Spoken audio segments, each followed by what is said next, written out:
Hayırlı күн, ардақ мұсылмандар, бауырлар, қарындастар. Өмірлеріңізге Құдайым береке берсін. Ассаламу алейкум деп сәлем берген баршаларыңызға. Ва алейкум ассалам, рахматуллахи ва баракатуху. Әрбір сәттеріңіз жақсылыққа, берекеге, ырысқа, нәсіпке толы болсын, түрлі жаманшылықтан сақтасын.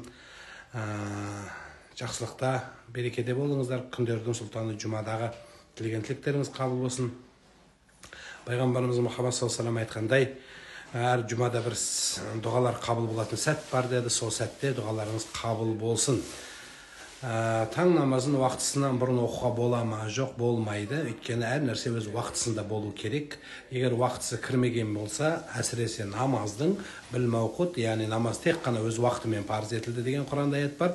Яғни уақыты кірмеген намазды оқи алмайсың. Мәселе, мен айта аламын ғой, ертең бір жол жүретін едім, жұмыстарым көп еді, бүгін алдын ала оқып қояйын десеңіз болмайды. Тура сол сияқты уақытысы кіргеннен кейін ғана оқуға міндеттіміз.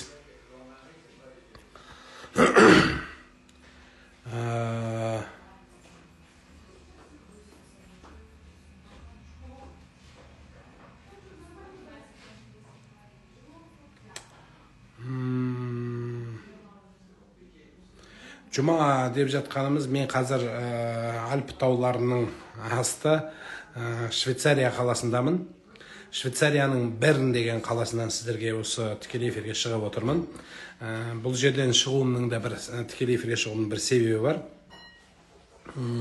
Елден қанша ұзақ болсам да, мына жерде біздің Димаш бауырымыздың арналған бір бұрышта тұрмын. Мына біздің қазақ халқына арналған біздің Қазақстанның көрпісі, шоколадтары, әсемдік бұйымдары, жерде Димаш деген жазулар бар.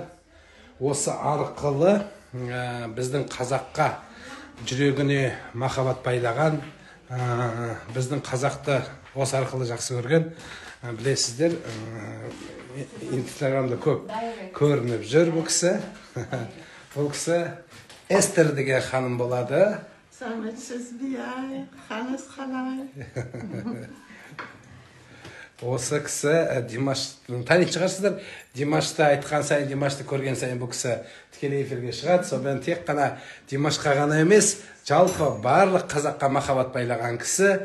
Қалыңыз қалай? Рахмет, жақсы, рахмет. Көңіл күйіңіз? Thank you, рахмет. Міне, қонақ жайлығы осы кісінің үйіне де қонаққа келіп, дәмауыз тиіп, тамағын жеп, қонағым болып жатқан жайымыз бар.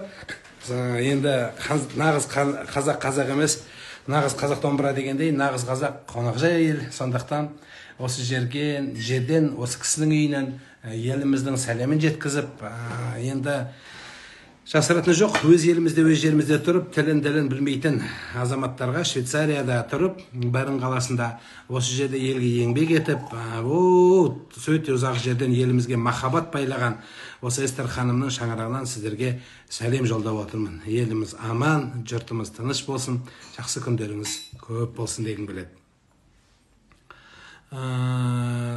Аға, көңілімді көршім қатты түсірді, не істесем болады? Көңіл өмір бойы көтеріледі, көңіл өмір бойы түседі. Тек қана мұңаймаңыз. Алла тағала сізбен екенін біліңіз. Мынандай ереже бар. Сынақ дейді. Қаншалықты ауыр болған сайын, соғұрлым иман сондай тәтті болады. Сондықтан ол күнде өтеді.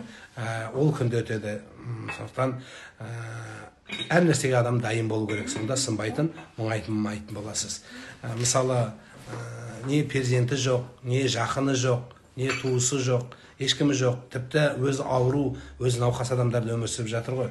Сондықтан оның қасында бір жағынан көршіңіз көңіліңіз қалдырса, жаратқаннан ұзамаңыз, Алладан үмітіңізді үзбеңіз. Ел аман, жұрт тыныш болсын, аман болыңыздар, жақсылықта болайық.